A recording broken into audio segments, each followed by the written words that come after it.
여러분, 혹시 부모님이 갑자기 낯설게 느껴진 적 있으신가요? 어제까지 멀쩡하던 아버지가 오늘은 같은 말을 계속 반복하거나 가스불을 켜둔 채 잊어버린다면 상상만 해도 무섭지 않나요? 최근 통계청 자료에 따르면 55세 이상 자녀를 둔 가정 3곳 중 한 곳이 치매 초기 증상으로 불안을 겪고 있다고 합니다. 서울의 한 59세 남성은 두 아들을 모두 결혼시키고 드디어 이제 내 인생을 살겠다는 꿈을 꿨습니다. 하지만 단 한 통의 전화, 형 아버지 좀 이상해. 그 말 한마디에 그의 모든 계획이 멈춰버렸습니다. 혹시 여러분도 지금 같은 전화를 받을 수 있다는 사실 생각해 본 적 있으신가요? 우리가 준비하지 않으면 이 문제는 더 빨리, 더 무겁게 찾아옵니다. 이번 영상에서는 평범한 한 가장이 겪은 현실을 통해 노부모 돌봄이라는 거대한 문제를 깊이 이야기하려 합니다. 끝까지 보시면 지금 당신이 해야 할 선택이 무엇인지 알게 될 겁니다. 본격적인 영상 시작 전에 구독과 좋아요는 영상 제작에 정말로 큰 힘이 됩니다. 또한 오늘의 영상에는 위의 말씀 드린 내용과 관련된 대한민국에서 일어나고 있는 비참한 사례 한 가지와 그와 반대되는 사례를 소개해 드리겠습니다. 여러분들이 다 들어보시고 어느 쪽이 내가 원하는 노후의 인생인지 생각해 보시는 시간이 되시기 바라겠습니다. 정혜성 씨는 올해 62입니다. 평생을 성실히 살았고 두 아들을 다 키워냈습니다. 지난해 막내가 결혼식을 올린 날, 그는 아내와 작은 술잔을 기울이며 이렇게 말했습니다. 이제 진짜 우리 인생이 시작이네. 서랍 깊숙이 넣어뒀던 여행 가방을 꺼내면서 그동안 미뤄왔던 제주 올레길과 남해의 드라이브 이야기를 꺼냈습니다. 그런데 그 행복한 대화는 한 달도 지나지 않아 끝이 났습니다. 어느 저녁 여동생에게 전화가 걸려왔습니다. 떨리는 목소리였습니다. 오빠, 아버지가 좀 이상해. 밥을 안 드시고 같은 얘기만 계속해. 가스불도 3번이나 켜둔 채로 잊었어. 처음엔 농담인 줄 알았습니다.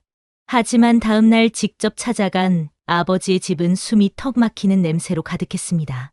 부패한 음식물 냄새, 눅눅한 벽지, 바닥에 굳어붙은 국물 자국. 소파 끝에 앉아 있던 아버지는 그를 똑바로 바라보며 말했습니다. 자네 누구야? 우리 집엔 왜 온 거야? 심장이 쿵 내려앉는 소리가 귀 안에서 울렸습니다.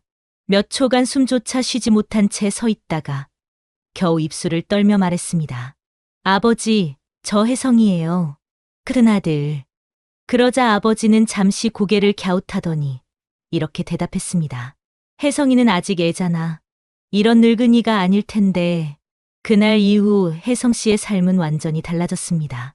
매일 아침 회사에 가기 전 아버지의 집에 들러 가스불을 확인하고 쓰레기를 치우고 냉장고에 상한 음식을 버렸습니다. 문제는 점점 심해졌습니다. 아버지는 때로 너 왜 자꾸 따라다니냐라며 욕설을 퍼붓고 어떤 날은 한밤중에 문을 열고 뛰쳐나가 동네 주민들이 신고하는 일도 있었습니다. 혜성 씨의 몸과 마음은 서서히 달아갔습니다. 경제적인 압박은 더 큰 문제였습니다. 아버지의 연금은 월 63만 원. 기초연금과 합쳐도 생계비를 감당하기엔 턱없이 부족했습니다. 게다가 치매 초기 진단 이후 약값과 검사비, 간병용품까지 매달 100만 원 이상이 추가로 들었습니다. 본인의 월급으로도 빠듯했는데 올해 초 회사에서 구조조정 소식이 들려왔습니다. 30년 다닌 회사에서 임금 피크제 대상자라는 이유로 사실상 반강제 퇴직을 요구받았습니다. 이제 겨우 쉰내신 그에게 새로운 일자리를 찾는 일은 생각보다 훨씬 절망적이었습니다. 이력서를 내도 답이 오지 않았고 하루 아르바이트를 전전하며 겨우 유지하는 생활. 육체적 피로도 무섭게 찾아왔습니다. 하루 5시간도 못 자는 날이 이어졌고 어깨와 허리는 늘 굳어 있었습니다. 더 무서운 건 거울을 볼 때마다 아버지의 얼굴이 겹쳐 보인다는 거였습니다. 눈 밑의 검은 그림자, 메마른 입술, 무표정한 얼굴. 그는 욕실 거울 앞에서 중얼거렸습니다. 나도 이렇게 늙어가겠지. 그리고 내 아들도 언젠가 나를 이렇게 볼까. 아버지와의 대화는 점점 줄어들었습니다. 대화라고 부를 수 있는 게 있었을까 싶을 정도였습니다. 아버지는 하루가 다르게 변했습니다. 하루는 혜성아, 내가 있어서 다행이다. 라고 손을 잡고 울었고, 다음 날은 내가 내 인생 망쳤어. 라며 손등으로 뺨을 때렸습니다. 그 손길이 너무 약해 오히려 눈물이 났습니다. 강했던 아버지가 이렇게까지 작아진 건 처음이었습니다. 분노보다 연민이 더 깊게 파고들었습니다. 하지만 동시에 이런 생각도 스쳤습니다. 나는 언제까지 이렇게 살 수 있을까? 내 삶은 언제 시작되는 걸까? 문제는 혜성 씨 혼자가 아니었다는 겁니다. 주변 친구들도 하나둘 비슷한 고통을 털어놓기 시작했습니다. 어떤 이는 치매 걸린 장모를 돌보다 허리 수술을 했고, 또 다른 이는 퇴직 후 부모 간병으로 집을 팔았습니다. 다들 말은 하지 않았지만 눈빛에 같은 절망이 있었습니다. 2025년 현재 한국의 고령화 속도는 세계에서 가장 빠릅니다. 치매 환자만 이미 100만 명을 넘어섰고 돌봄의 무게는 고스란히 가족에게 내려앉고 있습니다. 사회는 아직 준비되지 않았고 정부의 지원은 너무 느리고 얇았습니다. 그해 겨울 혜성 씨는 결국 아버지를 요양병원 대기 명단에 올렸습니다. 서류를 제출하고 나오는 길, 차 안에서 한참을 울었습니다. 아버지를 버리는 것 같다는 죄책감과 더는 견딜 수 없다는 절망이 한꺼번에 밀려왔습니다. 며칠 뒤 아버지 집에서 마지막으로 목욕을 시켜드리던 날이었습니다. 아버지는 젖은 손으로 그의 손목을 꼭 잡으며 말했습니다. 혜성아, 나 혼자 두지 마라. 그 말을 듣는 순간 그의 무릎이 주저앉을 뻔했습니다. 그날 밤 그는 아내에게 이렇게 말했습니다. 이제는 나도 내 이름을 잃어버린 것 같아. 난 아버지의 아들, 애들의 아버지, 당신의 남편일 뿐 정혜성이라는 사람은 없는 것 같아. 그 말에 아내는 아무 말도 하지 못하고 그의 손을 잡았습니다. 작은 거실, 불 꺼진 방 안에서 그는 조용히 중얼거렸습니다. 아버지 나도 버티고 있어. 근데 이 길의 끝이 어디인지 모르겠어. 여러분 어떠시나요? 위의 사례는 정말 비참하고 서글픈 인생 아닌가요? 하지만 지금부터 소개해드리는 사례는 정반대의 선택으로 행복한 노후를 보내고 있는 분을 소개해드리겠습니다. 주인공은 올해 65살의 김상우 씨입니다. 평생을 건설 현장에서 일하며 손에 굳은 살이 가득한 사람입니다. 20살 초반부터 나는 부모님처럼 살지 않겠다는 다짐 하나로 살았다고 합니다. 어린 시절 그는 치매 걸린 외할머니를 돌보느라 무너져가는 부모를 보았습니다. 그때 결심했습니다. 노후는 준비하지 않으면 지옥이 된다. 그 다짐은 40년 넘는 시간 동안 그의 삶을 지탱하는 기둥이었습니다. 김 씨는 돈을 많이 번 사람이 아니었습니다. 월급은 늘 빠듯했고 새 아이를 키우느라 숨 돌릴 틈도 없었습니다. 하지만 그는 작은 것부터 시작했습니다. 30살이 되던 해 매달 10만 원씩 적금을 들었습니다. 동료들은 그 돈으로 소고기나 사 먹어라라고 놀렸지만 그는 단 한 번도 그 적금을 깨지 않았습니다.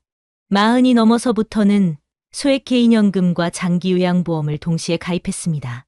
당시 주변 사람들은 보험료가 아깝다며 고개를 저었지만 그는 한마디로 대답했습니다. 나중에 후회하는 건 그때 웃으면서 낼 수 있는 돈을 아꼈을 때야. 아이들을 결혼시키고 50살이 넘자 그는 또 다른 준비를 시작했습니다. 부모 부양과 자신의 노후 돌봄을 동시에 고려해 작은 전원주택을 지었습니다. 수도권에서 멀지 않은 곳, 시내 병원과 복지관이 10분 거리에 있는 곳을 선택했습니다.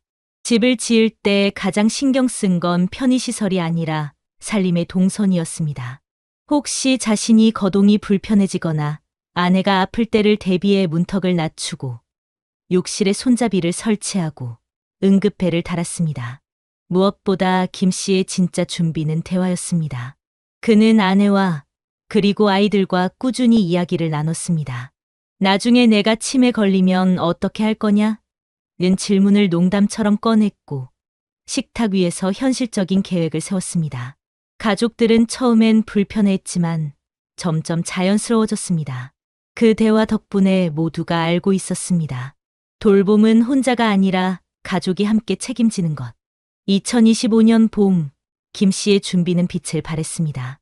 올해 초, 그의 아내가 갑작스럽게 무릎 인공관절 수술을 받게 되었습니다. 많은 사람이 그 상황에서 허둥댔겠지만 김 씨는 침착했습니다. 이미 노후 자금에서 의료비 비상금 계좌를 따로 마련해둔 덕분에 수술비 850만 원을 한 번에 낼 수 있었습니다. 더 놀라운 건 아내가 수술하는 동안 김 씨가 혼자가 아니었다는 겁니다. 새 아이가 번갈아가며 병원에 찾아왔고 이웃들도 그를 도왔습니다. 그는 말합니다. 돈만 준비한 게 아니라 관계를 준비한 덕분이에요. 김 씨의 하루는 단순합니다. 아침 6시 반에 일어나 아내와 함께 동네 산책을 합니다. 복지관에서 운영하는 건강 프로그램에 참여하고 오후엔 마을 도서관에서 봉사활동을 합니다. 매주 토요일에는 손주들이 놀러 옵니다. 그때마다 그는 과거를 떠올립니다. 똑같이 부모를 돌봐야 했던 친구들 중 몇은 아직도 병원과 집을 오가며 지쳐 있습니다. 어떤 이는 부모 간병으로 퇴직금을 다 쓰고 지금은 하루벌이로 겨우 생계를 유지하고 있습니다. 김 씨는 친구들을 볼 때마다 말합니다. 준비는 돈만이 아니야. 돈은 수단일 뿐이고 진짜는 마음의 각오와 대화야. 그는 아직도 매달 일정 금액을 노후 자금으로 적립합니다. 그리고 정기적으로 지역 치매 안심센터를 찾아 상담을 받고 혹시 모를 상황에 대비해 요양병원 네트워크를 직접 발로 뛰며 확인합니다. 그는 말합니다. 혹시 내가 내일 치매 판정을 받아도 내 아이들이 울지 않게 하고 싶어요. 그게 내 준비의 목표입니다. 무엇보다 김 씨의 선택이 특별한 이유는 균형이었습니다. 그는 자신만을 위한 준비를 하지 않았습니다. 부모를 위한 돌봄, 아이들에게 짐을 남기지 않기 위한 계획, 그리고 아내와의 마지막 시간을 지키기 위한 대비. 그 모든 게 얇고 긴 실처럼 이어져 그의 노후를 단단하게 만들고 있었습니다. 최근 통계에 따르면 2025년 현재 대한민국 60대의 절반 이상이 노후 준비가 부족하다고 답했습니다. 그 안에서 김 씨 같은 사례는 희귀합니다. 하지만 그는 특별한 부자가 아니었습니다. 그저 미리 생각하고 작게라도 시작했을 뿐이었습니다. 어느 날 저녁 아내가 말했습니다. 당신은 참 신기한 사람이야. 우리 인생이 불안하지 않은 건 다 당신 덕분이야. 그 말에 김 씨는 잠시 눈을 감고 대답했습니다. 아니야. 우리 둘이 같이 만든 거야. 작은 전원주택 거실에는 저녁 볕이 부드럽게 들어왔고 손주들이 남기고 간 장난감이 뒹굴고 있었습니다. 그는 그 장면을 바라보며 속으로 중얼거렸습니다. 내가 준비한 건 결국 사랑이었구나.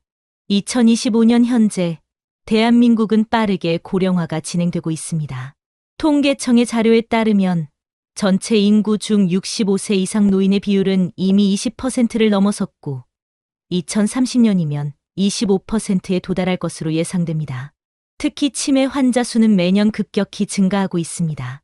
보건복지부가 발표한 2024년 치매 현황 자료에 따르면 전국적으로 등록된 치매 환자 수는 110만 명을 넘어섰으며 그중 절반 이상이 가족의 집에서 직접 돌봄을 받고 있습니다. 이 숫자 뒤에는 혜성 씨와 같은 수많은 가족의 고통이 숨어 있습니다. 더 큰 문제는 치매의 돌봄 비용입니다. 한국보건사회연구원 보고서에서는 치매 환자 한 명을 돌보는 데 드는 평균 연간 비용이 약 2,800만 원이라고 밝혔습니다. 이는 단순한 의료비만이 아니라 간병인 고용, 생활보조 장비, 약값, 그리고 가족 구성원이 이를 포기하면서 발생하는 간접 비용을 모두 합친 수치입니다.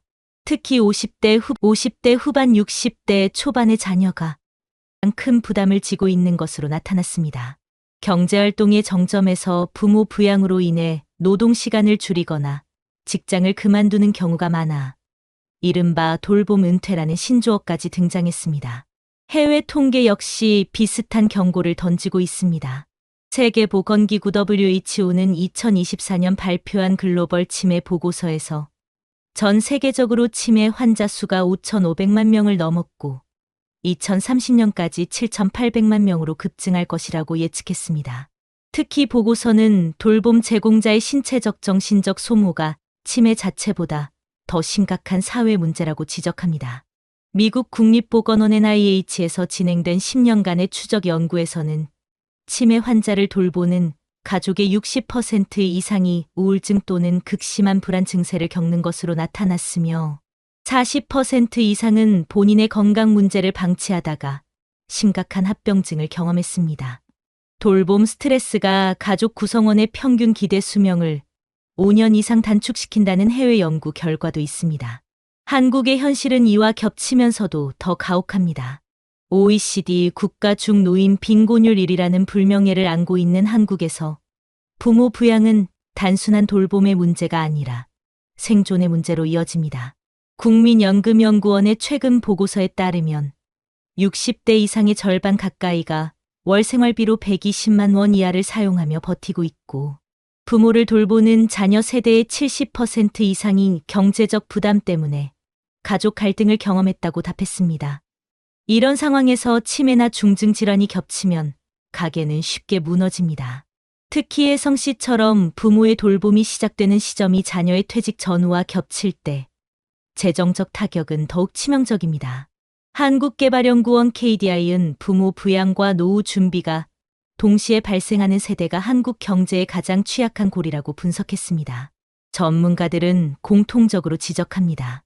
문제의 본질은 치매 자체가 아니라 준비 없는 돌봄의 시작에 있습니다.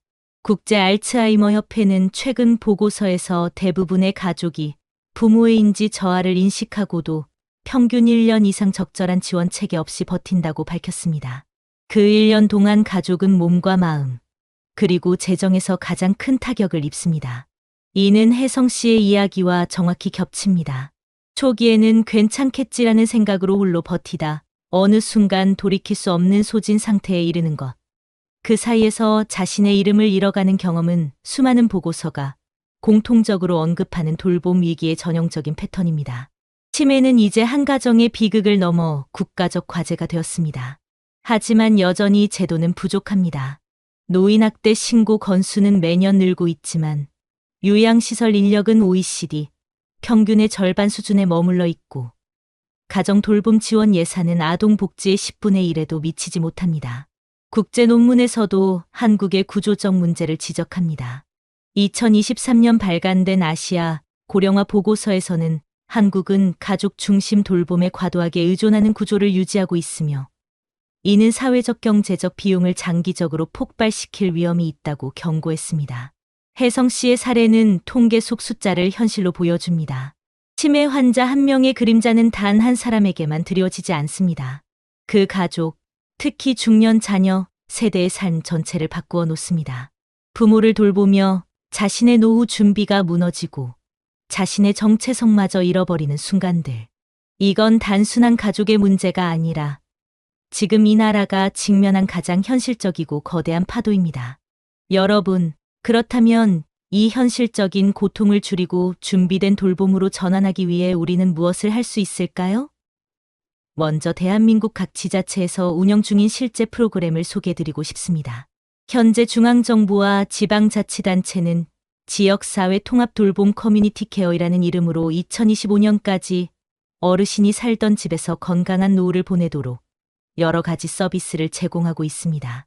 대표적으로 읍면동에 설치된 케어 안내 창구를 통해 반드시 필요한 정보와 서비스를 연계받을 수 있으며, 주민건강센터나 보건지소의 방문건강 및 방문의료 서비스로 정기적으로 혈압혈당 체크나 방문진료를 받을 수 있습니다. 또한 노인 맞춤 돌봄 서비스는 65세 이상 기초연금 수급자 등을 대상으로 말벗 서비스, 외출 동행, 안부 확인, 생활지원 등을 무료로 제공하며, 전라북도 등 일부 시군구에서는 65세 이상 노인끼리 돌봄과 일자리를 결합한 노노라울라 케어 사업을 시행하고 있습니다. 이 프로그램에 참여하는 어르신들은 월 최대 45만 원의 활동비와 교통비, 복지 포인트를 지원받아 돌봄 활동뿐 아니라 사회적 역할을 유지하며 삶의 질을 높이고 있습니다. 또 장기요양보험 체계 내에서는 방문 요양, 쥐약안 보호, 이동 지원, 주거환경 개선, 보조기기 지원 등 다양한 재가 서비스가 통합되어 제공되고 있으며, 요양보험 수급 등급 판정 후 필요한 돌봄 서비스를 선택할 수 있는 구조입니다. 특히 종합재가센터가 시군구별로 설치되어 하나의 기관에서 식사 배달, 목욕 서비스, 일상 지원, 안부 확인, 병원 동행, 법률 의무 상담 등 서비스를 받을 수 있어서 혜성 씨처럼 혼자 돌봄을 감당해야 하는 상황을 상당히 줄여줄 수 있습니다. 또한 해외 사례에서도 우리와 유사한 고령화 문제를 해결하기 위한 다양한 제도들이 존재합니다. 예를 들어 미국 캘리포니아주는 1980년대부터 Family Caregiver Resource Centers라는 주 전체 네트워크를 구축하여 돌봄 제공자들에게 상담, 교육, 계획 지원, 휴식 서비스 등을 제공하고 있으며 이를 통해 비공식 돌봄의 부담을 줄이기 위한 제도적 기반을 마련했습니다. 또 영국과 호주의 경우 돌봄자의 공간 권리와 심리적 회복을 위한 Care Assessment 돌봄자 평가제를 법적으로 보장하여 지방자치단체가 돌봄자에게 휴식 지원, 단기 입소, 스트레스 관리 프로그램을 제공하도록 하고 있습니다. 네덜란드는 치매 환자가 사는 치매 빌리지 디멘티아 빌리지 모델을 운영하고 있는데 환자들이 가상의 마을에 살면서 카페나 극장 같은 시설에서 자율적으로 생활하는 방식으로 인간다운 일상을 유지하도록 돕는 혁신적 방법입니다. 이러한 모델들은 우리보다 먼저 고령사회에 도달한 국가들이 입증한 효과적인 제도적 전략입니다. 지자체와 해외 선진 사례를 토대로 실제 우리 사회에서 실천 가능한 방법을 정리해보면 다음과 같습니다. 첫째, 부모님이나 가족의 건강 변화가 의심되면 바로 노인 맞춤 돌봄 서비스나 재가장기 요양보험을 신청해 돌봄 체계를 만들어 두는 것이 중요합니다. 둘째, 자녀 세대가 돌봄을 혼자 짊어지지 않기 위해 케어 안내 창구나 종합재가센터를 통해 가족 돌봄 계획을 실질적으로 설계하도록 하는 것이 필요합니다. 셋째, 돌봄자의 피로나 우울을 방지하기 위한 돌봄자 지원 프로그램 예컨대 캘리포니아 모델의 가족 상담, 호주의 돌봄자 휴식 지원, 영국의 Care Assessment 활용 방식을 참고해 국내에서도 돌봄자에 대한 정신적 신체적 회복 체계가 반드시 필요합니다. 넷째, 지역 내 치매 안심센터와 복지관, 건강생활지원센터 등과 연계해 예방교육, 인지활동 프로그램, 가족 상담 모임 등에 참여하는 것도 큰 도움이 됩니다. 마지막으로 해외처럼 지역 내 공동체를 활용한 돌봄 구조 네덜란드의 치매 빌리지가 아니더라도 우리도 마을 단위 돌봄 공동체를 만들어 어르신들이 자립적으로 생활할 수 있게 하는 사회적 모델을 확대해 나가는 것이 필요합니다. 이 모든 조치는 단순히 돌봄의 의무에 국한되지 않습니다. 잘 설계된 시스템은 돌봄의 부담을 줄이고 가족 구성원 모두가 삶의 균형과 존엄을 유지하며 살아갈 수 있도록 돕는 사회적 안전망입니다. 여러분이 부모님을 위해 또는 먼 미래의 자신을 위해 지금 이 순간부터 지역 서비스와 돌봄 제도를 알고 접근한다면 혜성 씨처럼 지치고 무너지는 길 대신 김상우 씨처럼 체계적이고 준비된 돌봄을 선택할 수 있습니다. 작은 정보와 실행이 가족의 삶을, 나아가 우리 사회를 바꿀 수 있습니다. 지금 바로 주거지 읍면동 케어 안내 창구나 보건소, 노인복지관에 문의해 보시면 됩니다. 이 선택이 여러분 가족의 존엄과 행복한 노후를 지키는 첫걸음이 될 것입니다. 한 번 더 손을 잡고, 한 번 더 이름을 부르고, 한 번 더 사랑한다고 말할 수 있다면, 여러분, 오늘 우리는 두 사람의 이야기를 들었습니다. 준비하지 못해 매일 무너져가는 노후와 미리 준비해 행복을 붙잡은 노후. 정혜성 씨는 부모의 손을 잡으며 나는 누구인가라는 질문을 끝없이 되뇌어야 했습니다. 그리고 김상우 씨는 같은 나이에 가족과 함께 웃으며 우리가 만들어낸 내일을 바라봤습니다.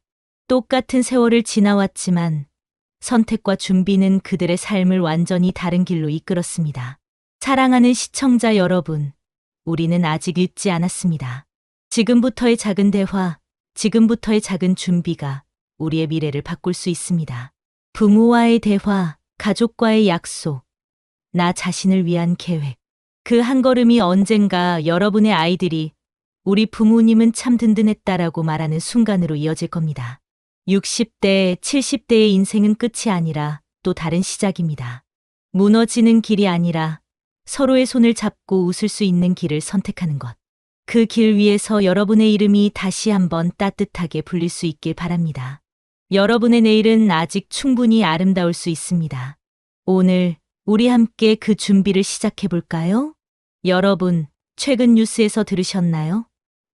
은퇴한 지 2년 된 59세 남성이 가족의 눈치를 보며 여전히 성공한 사장님처럼 살아가려다 결국 집 한 채와 남은 노후 자금을 모두 잃은 사건 말입니다.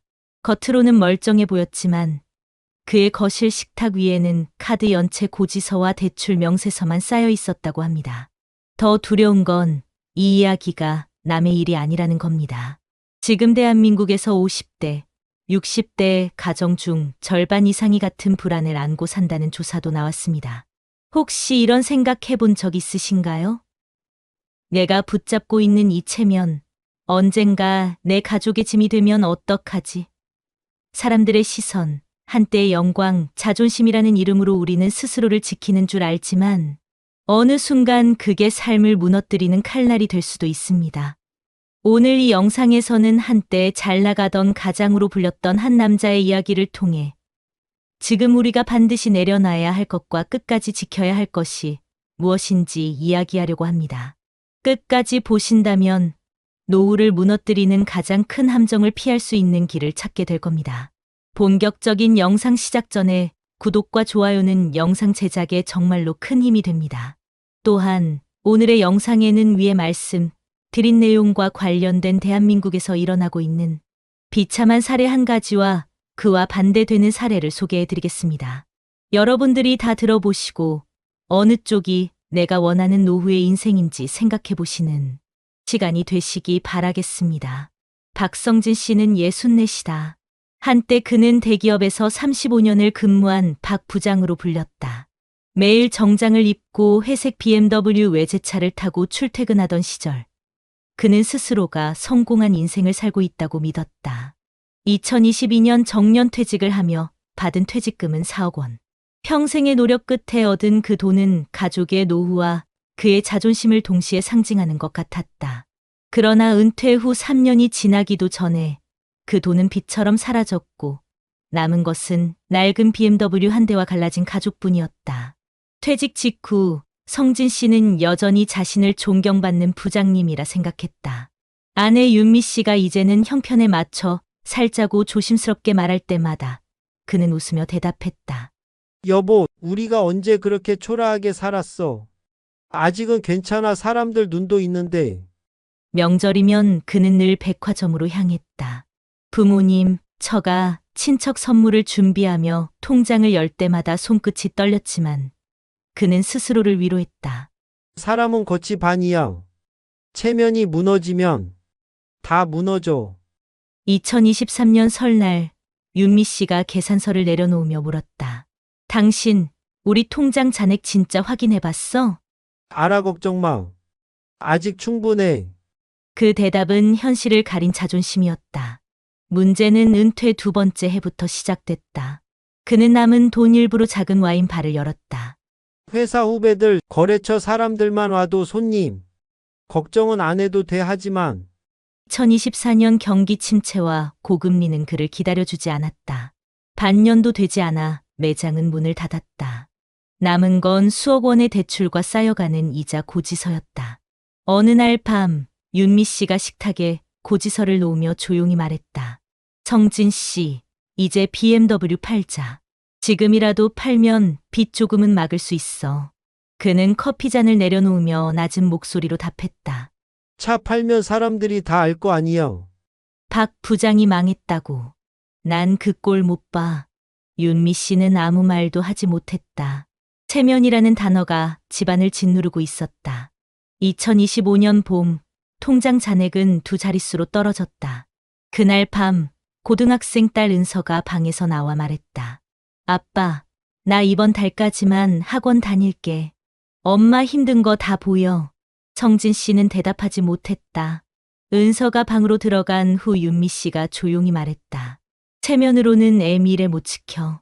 그는 그 말을 삼키듯 듣고만 있었다.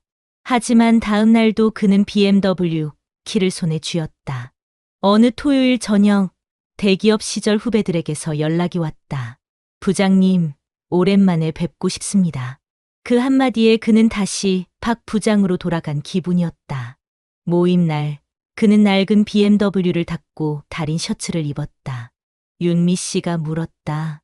오늘 어디서 만난다고 했지? 강남 호텔 뷔페 후배들이 잡았다네. 우리 지금 그런 상황 아니잖아. 없어 보이면 안 돼, 난. 그래도 부장이었어. 호텔의 밝은 조명 아래 후배들은 그를 여전히 부장님이라 불렀다. 예전엔 전설이셨죠. 하루 매출 억대 찍던 시절 기억나세요? 그 말에 그의 눈빛이 빛났다. 웃음소리, 잠 부딪히는 소리, 그리고 긁히는 카드 소리. 집으로 돌아온 밤, 윤미 씨는 카드 명세서를 보고 손을 떨었다. 이번 달 카드값 500이 넘었어. 그녀의 목소리는 낮았지만 그보다 무거운 침묵이 집안을 덮었다. 성진 씨는 말없이 BMW 키를 쥔 손을 내려다봤다. 몇 달 뒤 대출 이자는 돌려막을 수도 없게 되었다. 은행에서 담보 압류 절차 착수라는 서류가 날아왔다. 윤미 씨는 이삿짐 상자를 접으며 말했다. 이 집은 이제 우리 집 아니야. 그리고 난 더 이상 당신 체면 때문에 살고 싶지 않아. 그녀의 목소리엔 눈물 대신 단단한 결심이 있었다. 성진 씨는 낡은 BMW 옆에서 중얼거렸다. 차라도 지키면 사람들이 덜 불쌍하게 보겠지. 그러나 그 말은 누구에게도 닿지 않았다. 집은 비었고 가족은 흩어졌다. 남은 건 체면을 위해 끝까지 붙잡은 외제차 한 대와 무너진 그의 노후뿐이었다. 여러분 어떠시나요? 위의 사례는 정말 비참하고 서글픈 인생 아닌가요? 하지만 지금부터 소개해드리는 사례는 정반대의 선택으로 행복한 노후를 보내고 있는 분을 소개해드리겠습니다. 주인공은 올해 62인 김태수 씨입니다. 그는 30년 넘게 한 중견 전자부품 회사에서 근무했고 퇴직할 때 손에 쥔 돈은 퇴직금 3억 2천만 원과 부부가 평생 모은 8천만 원의 저축이 전부였습니다. 많은 사람이 퇴직 후 창업을 고민할 때 태수 씨에게도 주변에서 숱한 제안이 쏟아졌습니다. 지금은 카페가 대세라던데 내 인맥이면 무슨 가게든 할 수 있지 않겠어. 하지만 그는 한 가지 원칙을 세웠습니다. 은퇴 후에는 체면보다 생존이 먼저다. 잃은 돈은 다시 벌 수 있어도 무너진 노후는 다시 못 세운다. 퇴직 후 첫 해, 그는 20년 가까이 몰고 다닌 외제차를 중고로 팔았다. 주변에서 아깝다는 말을 했지만 그는 웃으며 대답했다. 지금 필요한 건 차가 아니라 현금 흐름이에요. 이 차를 유지하려면 세금, 보험료, 유지비만 해도 한 해에 700만 원이 넘어요. 그 돈이면 1년 생활비의 절반을 커버할 수 있죠. 아내 이정희 씨와의 첫 대화도 인상적이었다. 퇴직금이 들어오자마자 부부는 식탁 위에 전 재산을 놓고 이렇게 말했습니다. 우리 이제부터는 숨김없이 돈 얘기하자. 이 돈은 우리 둘의 남은 삶을 지탱하는 기둥이야. 그날 두 사람은 3억 원을 세 개의 통장으로 나눴습니다. 생활비, 비상금, 그리고 절대 건드리지 않을 노후 자금. 태수 씨의 가장 현명한 선택은 은퇴 후 소비 기준을 철저히 낮춘 것이었다. 예전에는 명절 때마다 백화점 상품권을 돌렸지만 퇴직 첫 설에는 직접 쓴 손편지와 소박한 건강식 세트를 준비했다. 형제들이 부장까지 한 사람이 너무 검소한 거 아니야? 라고 농담을 건넸지만 그는 담담히 대답했다. 체면은 잠깐이고 노후는 평생이에요. 이 작은 변화는 부부의 대화를 바꿔놓았다. 더 이상 남들이 뭐라 할까가 아닌 우리에게 뭐가 필요한가가 중심이 됐다. 은퇴 2년 차, 그는 정부의 은퇴자 재무설계 프로그램에 참여했다. 이 프로그램에서 상담받은 첫 조언은 명확했다. 노후는 공격이 아니라 방어입니다. 투자보다 지출을 줄이는 게 우선입니다. 그날 이후 그는 매달 가계부를 쓰며 현금 흐름을 체크했다. 점심을 외식 대신 집밥으로 바꾸고 아파트 관리비를 줄이기 위해 에너지 절약 습관을 들였다. 이 모든 선택은 화려함을 잃는 대신 안정감을 얻는 과정이었다. 2025년 한국의 물가는 치솟고 대출 금리는 고공행진을 이어갔다. 많은 은퇴자가 빚과 생활비 사이에서 허덕일 때 태수 씨 부부는 비교적 평온했다. 매달 국민연금 180만 원과 소득형 전환연금에서 나오는 90만 원으로 생활을 유지했고 비상금은 거의 손대지 않았다. 무엇보다 중요한 건 가족의 관계가 무너지지 않았다는 것이었다. 딸 소연 씨가 이렇게 말했다. 아빠, 우리 집은 왜 이렇게 편안해? 친구들 집은 요즘 돈 문제로 분위기가 항상 싸늘하다던데. 그 말에 태수 씨는 조용히 웃으며 대답했다. 돈보다 무서운 건 불안이야. 우리는 불안부터 막은 거야. 태수 씨의 노후는 화려하지 않다. 낡은 아파트, 중고차 한 대, 검소한 생활. 그러나 그는 매일 아침 커피를 내리며 이렇게 생각한다. 나는 지금 내가 지킬 수 있는 걸 지키고 있다. 무엇보다 인상적인 장면은 지난 겨울이었다. 부부는 오래된 전기장판 위에서 나란히 앉아 따뜻한 차를 마셨다. 윤미 씨가 말했다. 당신, 부장 때보다 지금 표정이 더 편안해 보여. 그는 고개를 끄덕이며 대답했다. 이제야 알겠어. 진짜 체면은 남이 아니라 우리를 지키는 거였어. 태수 씨는 은퇴 후에도 한 번도 큰 돈을 벌지 않았다. 대신 무너지지 않는 삶을 선택했다. 그 결과 그는 지금도 가족과 웃으며 밥을 먹고 작은 여행을 꿈꾸며 살고 있다. 그의 노후는 화려하진 않지만 단단하다. 그리고 무엇보다 행복하다.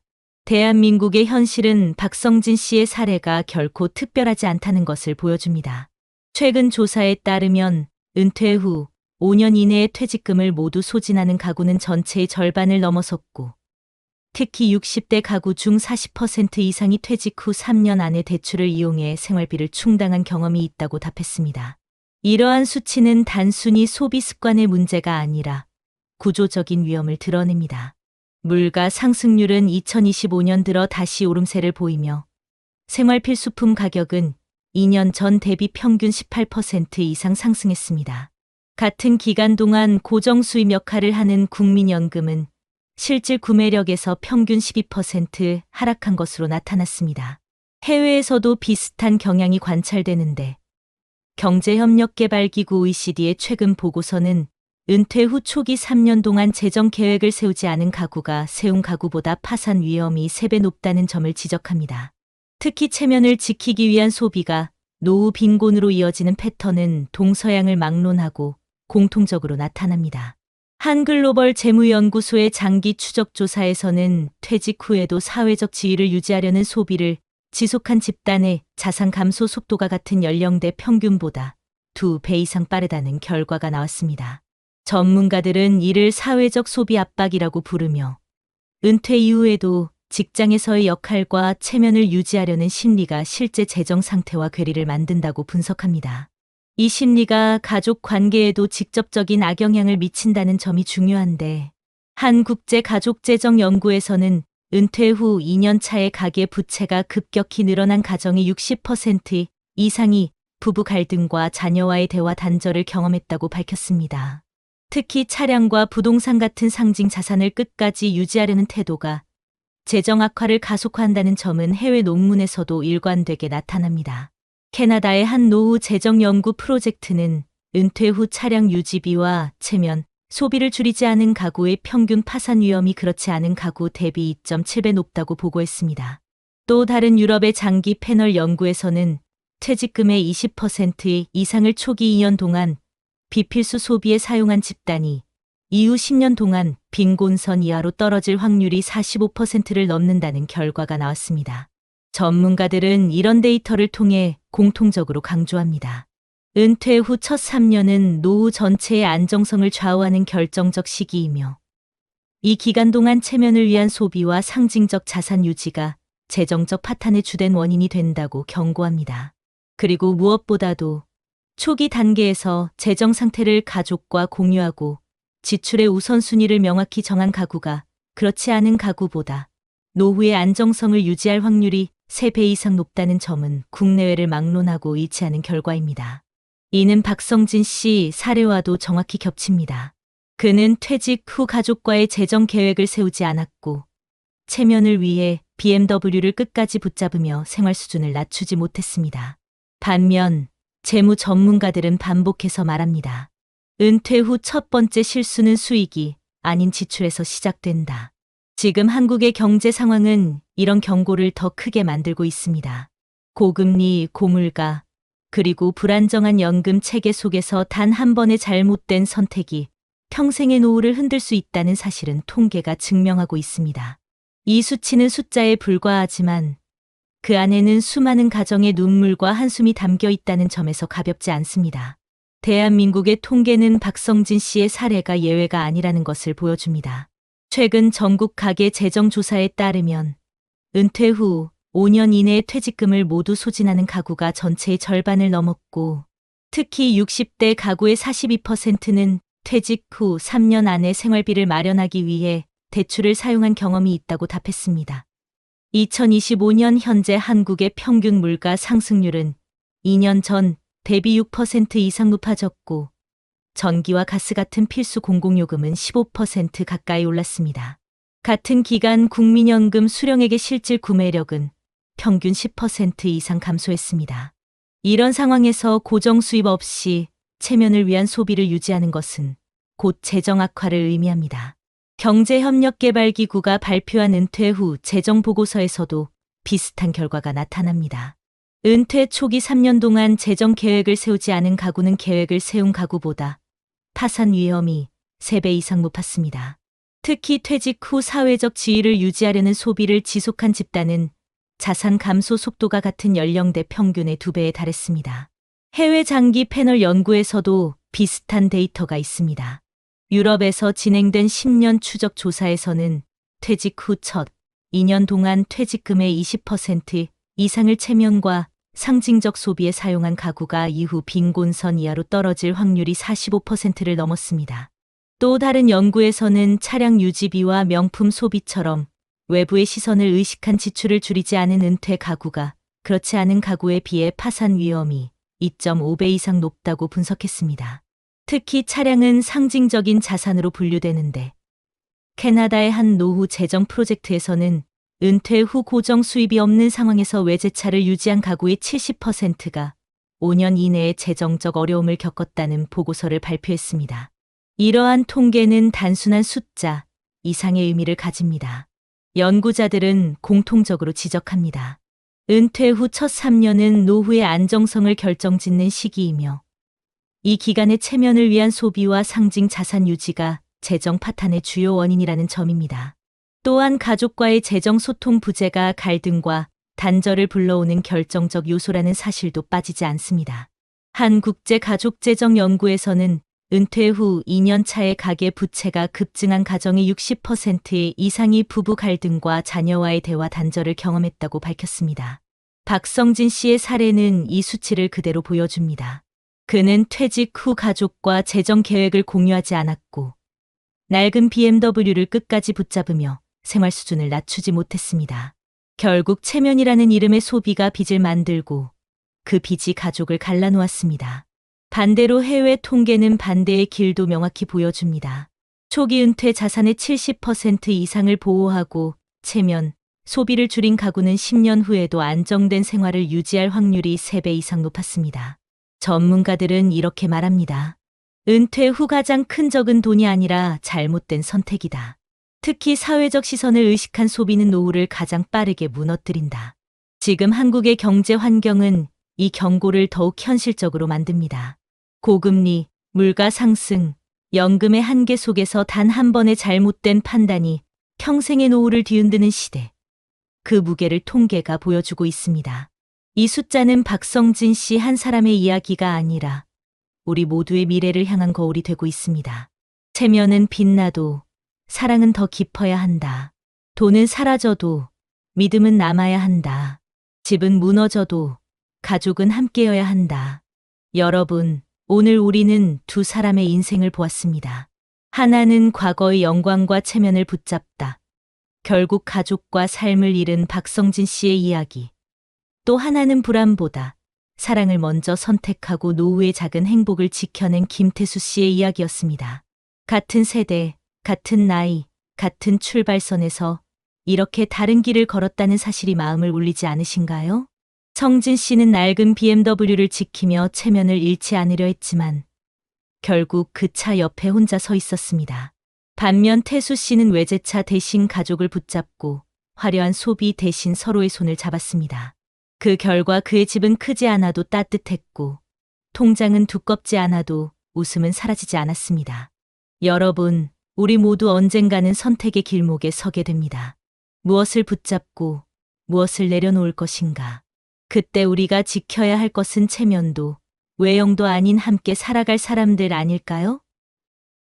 노후의 진짜 성공은 돈의 크기가 아니라 마지막까지 곁에 남아있는 미소와 손길에 있다는 걸 잊지 않았으면 합니다.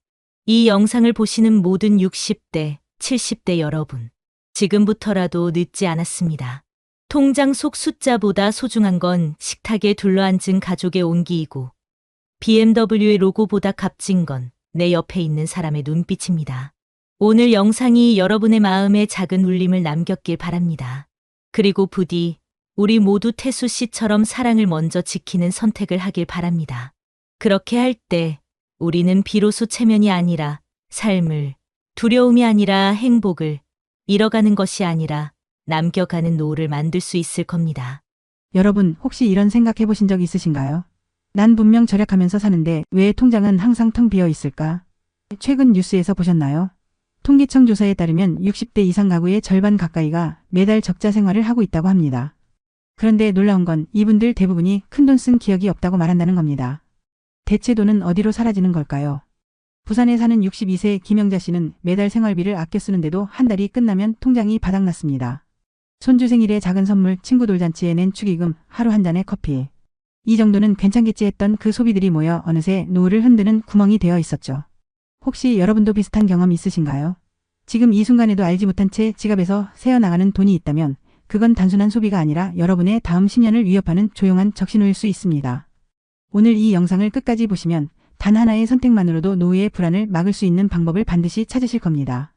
본격적인 영상 시작 전에 구독과 좋아요는 영상 제작에 정말로 큰 힘이 됩니다.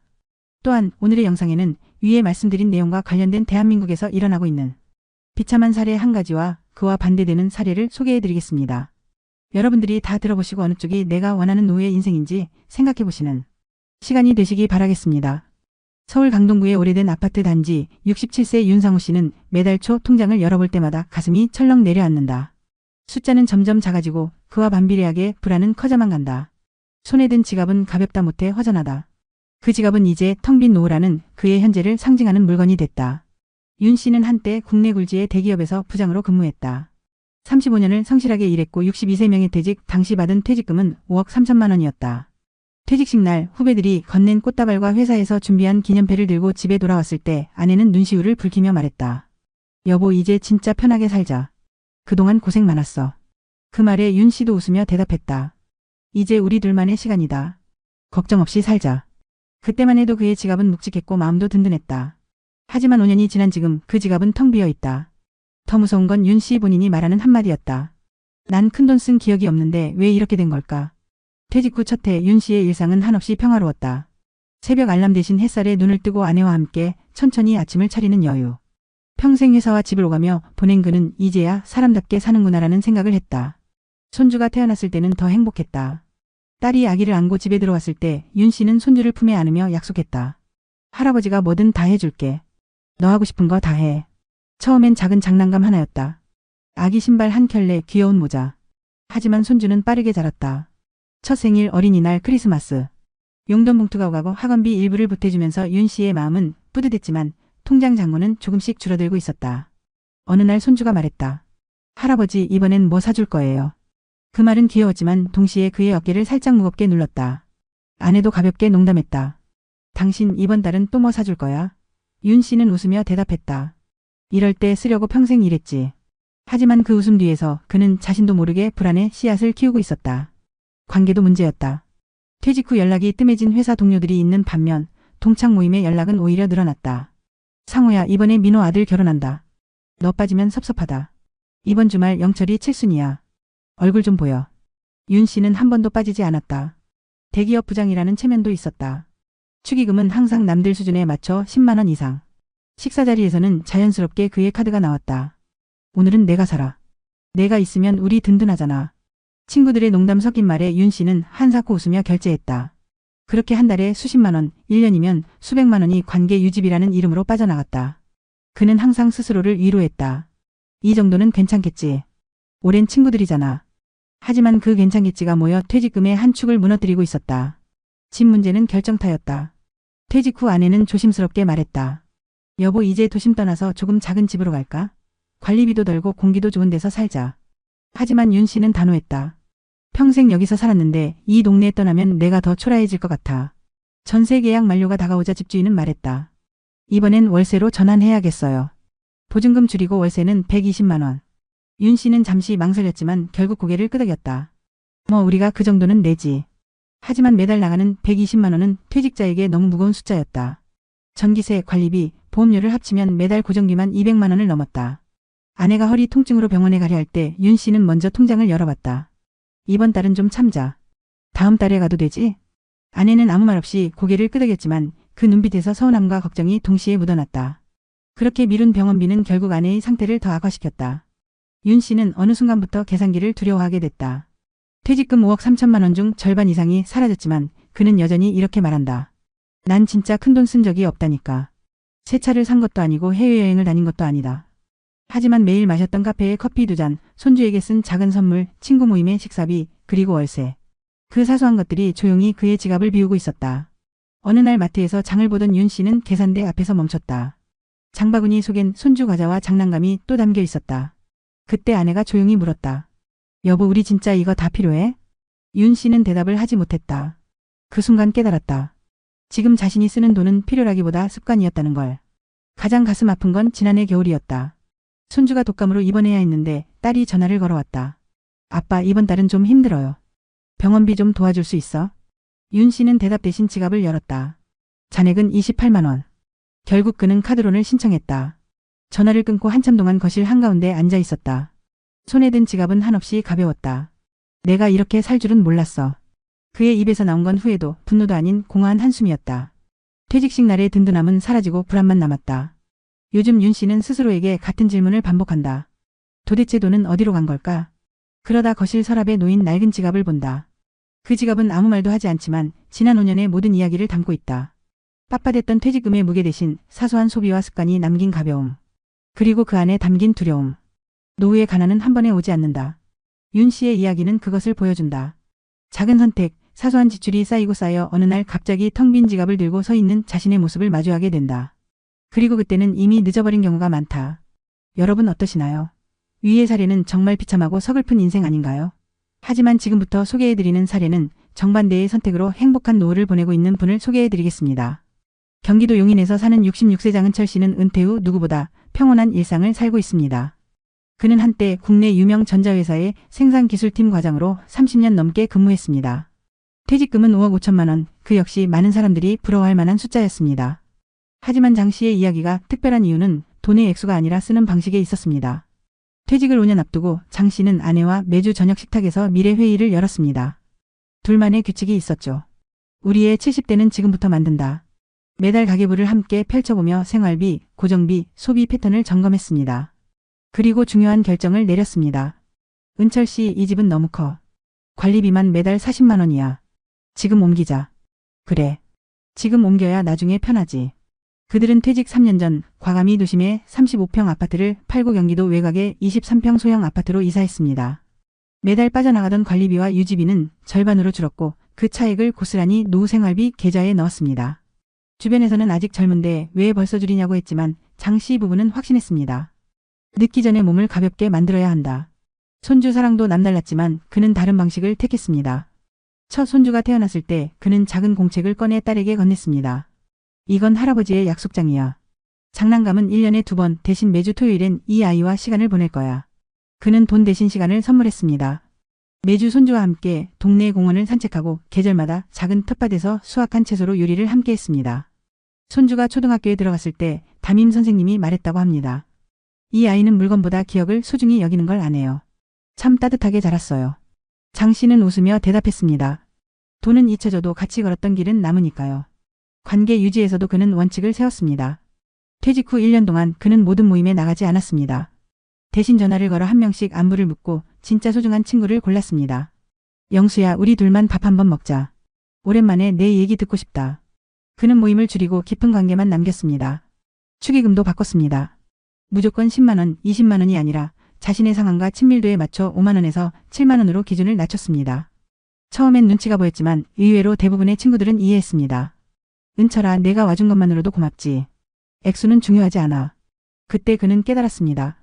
관계를 지키는 건 돈이 아니라 진심이구나. 퇴직 후 그는 가장 먼저 고정비 다이어트부터 시작했습니다. 휴대폰 요금제, 자동이체 서비스, 보험 상품을 하나씩 정리했습니다. 필요 없는 구독을 해지하고 매달 5만 원씩 나가던 사용하지 않는 보험을 중단했습니다. 작은 절약이었지만 그 덕분에 매달 30만 원 이상을 아꼈습니다. 또한 그는 무소비 데이를 부부가 함께 실천했습니다. 매달 5일 지갑을 열지 않는 날을 정해 그날은 집에 있는 재료로 요리하고 무료로 즐길 수 있는 산책과 독서를 했습니다. 처음엔 불편했지만 시간이 지나면서 깨달았습니다. 돈을 안 쓰는 하루가 불편한 게 아니라 돈이 필요 없는 하루가 자유롭구나. 그의 삶이 특별히 빛난 건 위기가 닥쳤을 때였습니다. 퇴직 2년 후 아내가 무릎 수술을 해야 했습니다. 대부분의 동년배들이 병원비 앞에서 망설일 때 장 씨는 단호했습니다. 걱정 마. 우리 준비했잖아. 그는 의료비 계좌에서 바로 돈을 꺼냈습니다. 아내는 수술 후 회복하면서 말했다. 여보, 우리 진짜 잘했어. 이건 돈이 아니라 마음의 평안이야. 장 씨는 그날 처음으로 느꼈습니다. 노후 준비는 통장 잔고가 아니라 불안하지 않은 상태구나. 지금의 그는 매일 아침 텅 빈 지갑이 아니라 가볍지만 든든한 지갑을 열어봅니다. 안에는 현금 몇 장과 함께 손주가 그려준 그림 한 장이 들어있습니다. 돈보다 더 값진 그의 인생의 증거입니다. 친구들이 가끔 물어봅니다. 은철아, 넌 어떻게 이렇게 평온하냐? 우리랑 같은 퇴직자인데 왜 넌 불안하지가 않냐? 장 씨는 웃으며 대답합니다. 나는 미리 가벼워지는 연습을 했거든. 덜 쓰는 게 가난해지는 게 아니라 내 삶을 내가 지키는 거더라. 그의 말에 친구들은 잠시 말을 잃습니다. 노후를 준비한다는 건 거창한 재테크가 아니라 덜 필요로 하는 삶을 만들어가는 과정임을 그는 온몸으로 보여주고 있습니다. 통계를 보면 윤상우 씨 같은 상황은 결코 예외가 아닙니다. 한국통계청이 발표한 2025년 가계금융복지조사에 따르면 60세 이상 은퇴 가구의 약 45%가 매달 적자 상태로 생활하고 있으며 이 중 절반 이상은 큰돈을 쓴 기억이 없다고 답했습니다. 소액 지출과 관계 유지비, 손주 관련 소비 등이 주요 원인으로 지목됐는데 이 같은 패턴은 한국만의 문제가 아닙니다. 일본 노후경제연구소에서도 65세 이상 가구를 대상으로 한 조사에서 유사한 결과가 나왔습니다. 조사에 참여한 노인 중 48%는 월 평균 소비의 절반 이상이 사소한 지출에서 발생한다고 답했고, 특히 손주와의 관계 유지, 사회적 체면을 위한 모임 비용이 가장 높은 비율을 차지했습니다. 미국 노년학 연구소에서 발표한 보고서 역시 은퇴 후 가계 파탄의 주요 원인을 예측 불가능한 소액의 누적 소비로 꼽았습니다. 흥미로운 건 이러한 소비가 대부분 합리적인 이유를 동반한다는 점입니다. 가족의 행복 관계 유지, 사소한 기쁨을 위한 선택들이 시간이 지나면서 거대한 재정 부담으로 바뀌는 것이죠. 또한 해외 연구들은 고정비의 부담이 노후 파탄의 핵심 요인이라는 점을 강조합니다. 영국 노후경제재단의 자료에 따르면 은퇴 후에도 도심 고가의 주택을 유지한 가구가 10년 내에 재정 위기를 겪을 확률은 주거비를 30% 이상 줄인 가구보다 3배 이상 높았습니다. 한국 역시 같은 패턴을 보입니다. 한국개발연구원의 시뮬레이션에 따르면 은퇴 후 소득이 급격히 줄어드는 60대 이후에는 고정비가 월 생활비의 50%를 넘을 경우 자산 소진 속도가 2배 이상 빨라지는 것으로 나타났습니다. 윤상우 씨가 월세 전환 이후 빠르게 재정 불안을 겪었던 것도 같은 맥락입니다. 전문가들은 은퇴 후 첫 5년을 지출 구조를 재설계해야 하는 황금 시기라고 부릅니다. 이 시기에 주거비와 생활비 구조를 손보지 않으면 이후에 소비 패턴이 고착돼 회복이 어려워진다는 겁니다. 심리적 요인 역시 간과할 수 없습니다. 캐나다 브리티시 컬럼비아 노년연구센터에서 진행한 실험은 매우 흥미로운 결과를 보여줍니다. 하루 평균 대화 시간이 15분 이하인 노년층은 그렇지 않은 집단에 비해 감정형 소비를 할 확률이 2.7배 높았습니다. 외로움과 고립감이 사소한 소비를 반복하게 만든다는 거죠. 한국보건사회연구원 자료에서도 혼자 사는 65세 이상 가구의 비필수 소비 비율이 부부가 함께 사는 가구보다 평균 1.8배 높게 나타났습니다. 이는 윤상우 씨가 손주 선물과 모임 비용에 의존하며 작은 기쁨을 소비로 채우려 했던 상황과 맞닿아 있습니다. 전문가들은 이런 소비를 감정값 소비라고 부르며 돈의 흐름을 따라가기보다 마음의 공백을 먼저 살펴야 한다고 조언합니다. 해외 연금경제학회 보고서에 따르면 은퇴 후 자산을 유지하는 가장 큰 차이는 지출의 자각에 있습니다. 조사 결과 은퇴 후 10년간 재정 안정성을 유지한 가구는 공통적으로 소득 대비 소비 비율을 매달 점검하고 특히 작은 지출에 대한 기록과 분석을 습관화한 것으로 나타났습니다. 반대로 재정 위기를 겪은 가구의 70%는 지출의 절반 이상이 기억나지 않는다고 답했습니다. 이는 윤상우 씨가 말한 큰돈 쓴 기억이 없다는 말과 정확히 겹칩니다. 전문가들은 이렇게 조언합니다. 노후의 가난은 거대한 실패가 아니라 작은 무의식의 누적이다. 더불어 은퇴 후 재정 계획을 세우지 않은 가구의 평균 자산 소진 속도는 계획을 세운 가구보다 2.3배 빠르다는 조사도 있습니다. 일본 금융청이 발표한 자료에 따르면 퇴직 전 5년부터 가계 점검과 소비 재설계를 시작한 부부는 은퇴 후 15년이 지나도 생활자금이 안정적으로 유지될 확률이 78%에 달했습니다. 반대로 아무런 계획 없이 퇴직한 가구는 10년 이내 자산의 60% 이상을 소진할 가능성이 높다고 밝혔습니다. 이는 윤상호 씨처럼 지금은 괜찮겠지라는 안일함이 얼마나 큰 대가로 돌아오는지 보여주는 수치입니다. 결국 전문가들이 공통적으로 강조하는 건 단순합니다. 은퇴 후 재정 안정은 수익이 아니라 지출 관리에서 시작되고 그 지출 관리의 핵심은 큰돈이 아닌 작은 소비를 인식하는 데 있다는 것. 해외 보고서에서는 이를 인비저블 드라이브 AIM 보이지 않는 누수라고 부릅니다. 윤상호 씨의 사례는 그 개념을 그대로 증명합니다.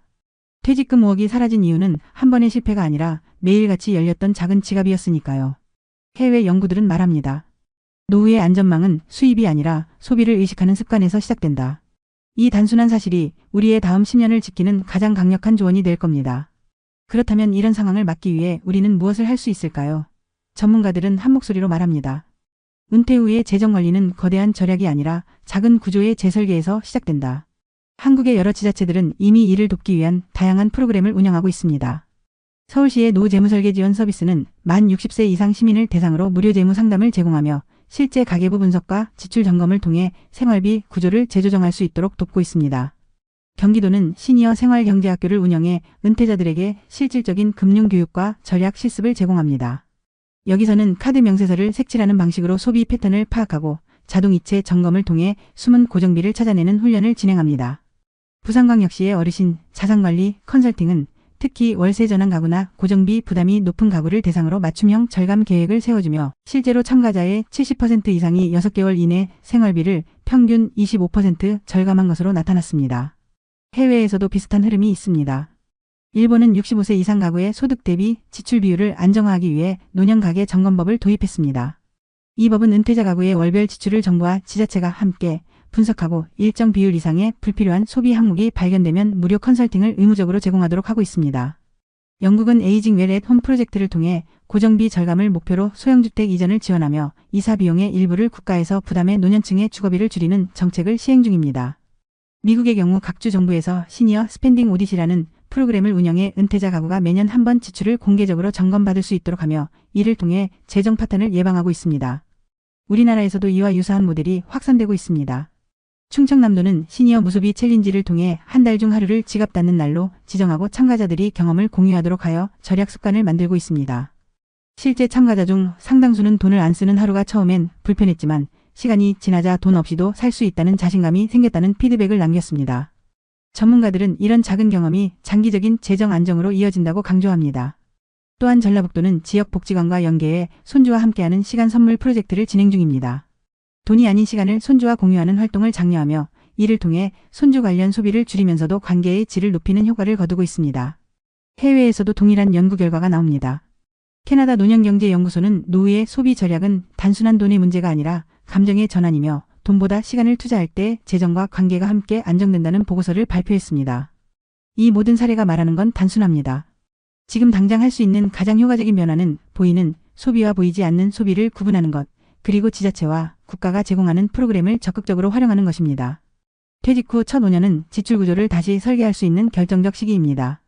무소비 데이를 실천하며 소비의 경계선을 다시 그어보고 카드 명세서 색칠을 통해 자신의 소비 패턴을 눈으로 확인하며 고정비를 점검해 불필요한 항목을 제거하는 작은 행동이 여러분의 다음 10년을 바꿀 수 있습니다. 해외의 법과 정책, 국내 지자체의 프로그램은 이미 우리에게 길을 보여주고 있습니다. 서울의 재무설계 서비스, 일본의 노년 가계 점검법, 영국의 소형주택 이전 지원, 미국의 연간 소비 감사 프로그램. 이 모든 것의 목적은 같아요. 돈 때문에 불안하지 않은 노후를 만드는 것. 그리고 그 시작은 거창한 투자나 복잡한 금융 상품이 아니라 바로 오늘 여러분이 지갑을 한 번 덜 여는 그 선택에서 시작됩니다. 텅 빈 지갑 속에 잊고 있던 내 삶이 있었다. 가벼운 지갑 속에 채워지는 건 평온한 마음이었다. 여러분, 오늘 이야기 속 두 사람을 떠올려 보세요. 한 사람은 평생을 일해 모은 퇴직금을 손에 쥐었지만 어느 날 문득 텅 빈 지갑을 바라보며 난 큰돈 쓴 적이 없는데 왜 이렇게 되었을까라는 말을 남겼습니다. 사소한 지출 관계를 위한 비용, 습관처럼 반복된 소비들이 그의 노후를 조금씩 무너뜨렸죠. 그와 반대로 또 한 사람은 같은 길 위에서 전혀 다른 선택을 했습니다. 돈보다 시간을, 체면보다 마음을 남겼던 그는 작은 집과 작은 소비 속에서 오히려 더 큰 행복을 발견하며 평온한 노후를 살고 있습니다. 두 사람의 차이는 거창한 재테크도 엄청난 수익도 아니었습니다. 단지 지갑을 여는 순간을 스스로 선택했는가, 아니면 익숙한 습관과 눈치에 맡겼는가였습니다. 여러분, 지금 내 지갑은 어떤가요? 무겁지만 불안한가요? 아니면 가볍지만 든든한가요? 우리의 노후는 큰 돈이 아니라 작은 선택이 만듭니다. 혹시 지금도 마음속에서 작은 두려움이 올라오나요? 그렇다면 그것은 변화를 시작할 수 있다는 신호입니다. 오늘부터 단 하루라도 지갑을 덜 열어보세요. 덜 쓴다는 건 초라해지는 게 아니라 내 삶을 내가 지키는 연습입니다. 우리가 해야 할 건 돈을 움켜쥐는 것이 아니라 돈 때문에 불안하지 않은 하루를 만드는 겁니다. 여러분, 행복한 노후는 멀리 있지 않습니다. 오늘의 작은 결심, 오늘의 작은 절약이 여러분의 다음 10년을 바꿉니다. 사랑하는 가족과 함께 웃을 수 있는 노후, 돈이 아닌 마음으로 채워진 평온한 날들. 그것은 바로 지금 우리의 선택에서 시작됩니다. 여러분의 지갑은 단순한 돈의 그릇이 아니라 앞으로의 삶을 담는 그릇입니다. 그 안에 무엇을 담을지는 오늘 여러분의 손에 달려 있습니다.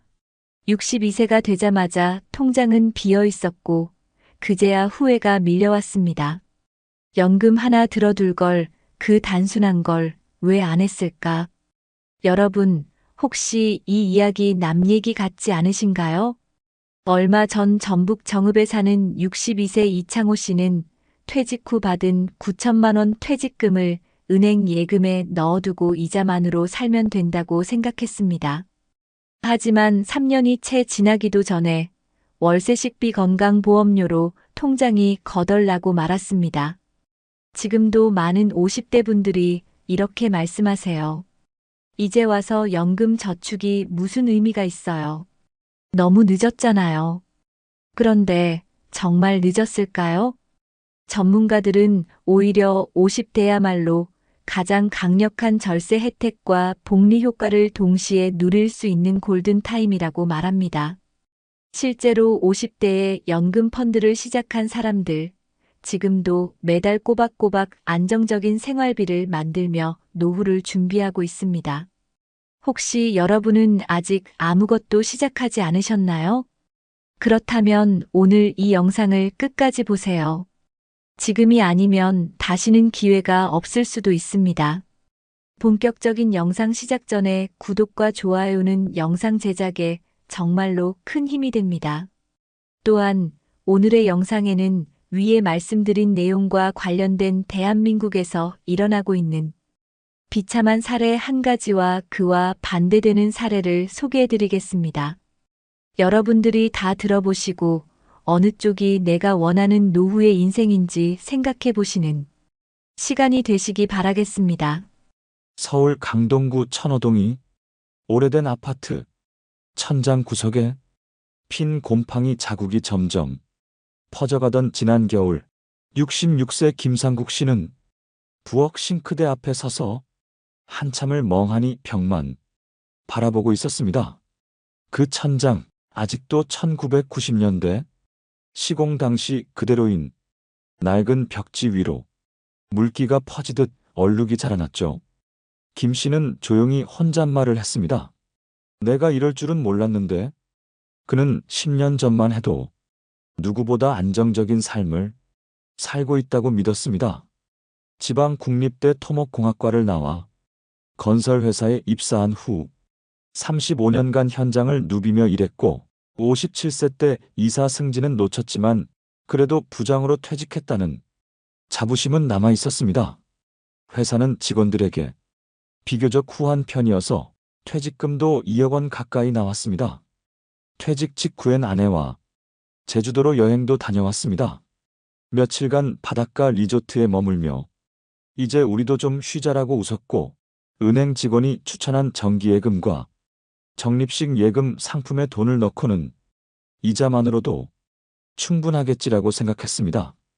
실제로 그땐 시중금리가 3% 초반이었고 은행에서도 요즘은 안전한 게 최고라며 자주 연락을 줬습니다.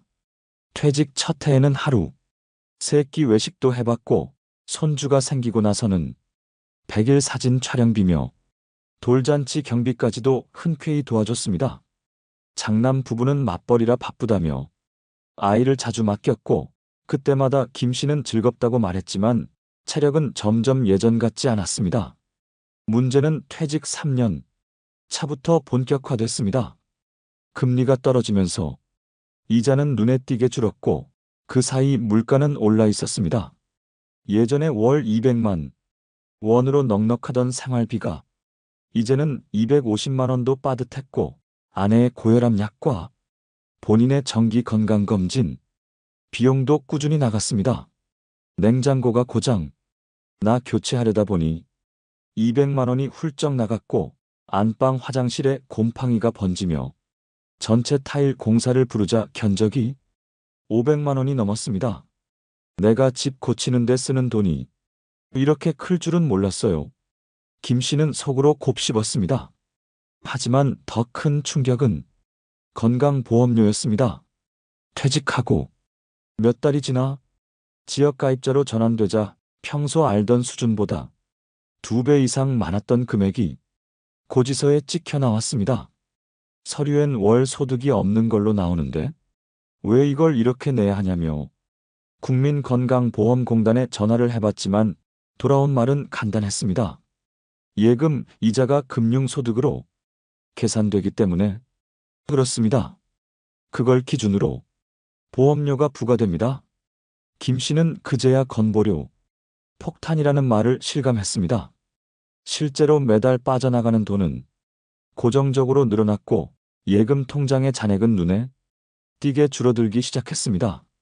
그의 퇴직금 2억은 3년 만에 절반 수준으로 줄었고 그마저도 일부는 손주들 돌봄, 비용과 아파트 수리, 생활비, 명절 경비 등으로 이미 빠져나간 뒤였습니다. 생각해보면 내가 이 돈을 계속 불릴 방법이 있었을까? 그때 누가 좀 알려줬더라면 김 씨는 퇴직 전까지만 해도 펀드나 주식이라는 말에 무조건 고개를 저었습니다. 그건 위험한 거야. 나이 들면 그냥 안전하게 예금에 넣는 게 최고지. 그는 그렇게 믿었고 그렇게 실행했으며 아무도 그게 틀렸다고 말해주지 않았습니다. 문제는 지금입니다. 그의 부엌 천장엔 곰팡이가 번지고 있고 이사를 갈 수도 고칠 돈도 마땅치 않습니다. 과거엔 손주 돌보는 게 행복했지만 지금은 체력적으로 감당이 어렵고 아이가 울기라도 하면 머리가 아파 견디기 힘들다고 말합니다. 그는 몇 달 전 몰래 부부의 금융 자산을 정리해봤습니다. 남은 예금은 1억 6천만 원 정도, 그것도 정기예금 해지 시 수수료가 붙는 상태.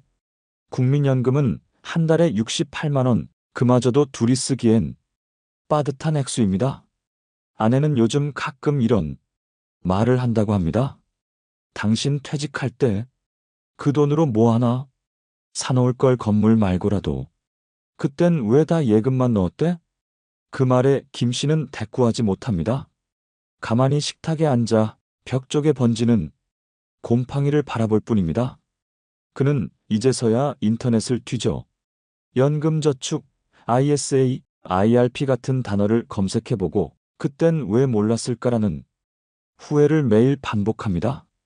지금도 무엇을 해야 할지 몰라 은행 창구 앞에서 괜히 번호표만 뽑았다가 돌아오는 날이 많다고 합니다. 내가 아직 뭔가 시작할 수는 있을까? 이 말은 최근 그가 아내에게 건넨 말 중 가장 조심스러웠던 말이었습니다. 김상국 씨는 그날 이후로 동네 도서관을 자주 찾기 시작했습니다. 도서관 지하 1층 금융 코너에 먼지가 쌓인 책들이 줄지어 놓인 곳. 그는 처음으로 50대 이후 절세, 투자 전략이라는 책을 펼쳤습니다.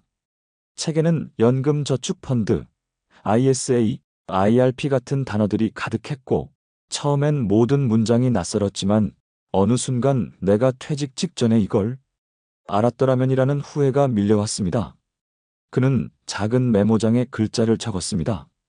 연금저축 세액 공제 가능, IRP 퇴직금 넣을 수 있음, ISA 비과세 혜택 5년 이상 유지시 유리.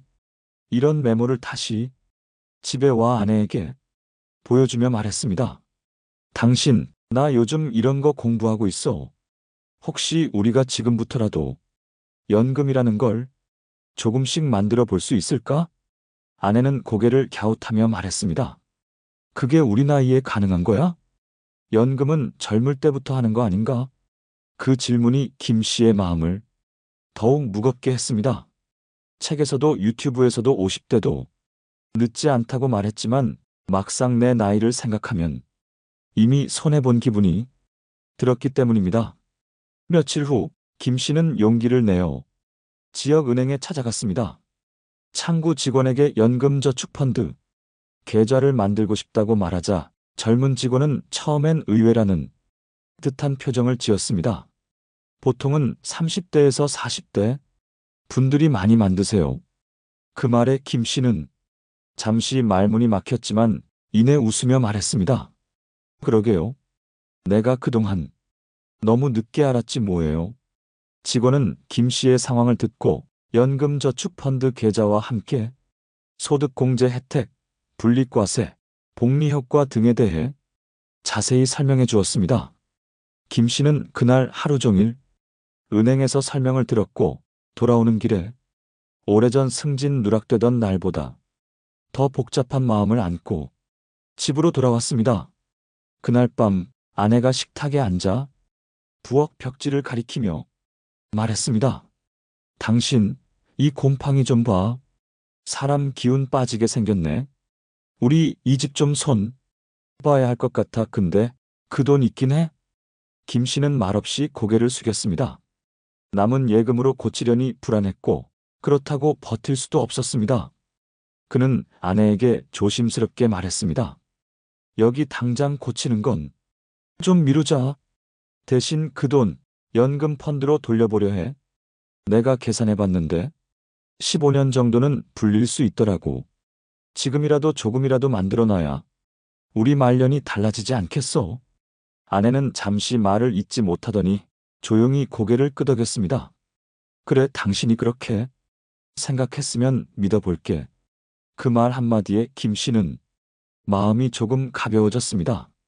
그는 다음 주부터 평일 오전마다 동네 복지관에서 운영하는 시니어 금융교실에 나가기 시작했습니다. 참여자 대부분이 60대 이상이었고 강의실엔 자녀 결혼자금 걱정, 병원비 부담, 국민연금 부족하다는 이야기가 가득했습니다. 그 속에서 김 씨는 조용히 자신만의 계획을 세워갔습니다.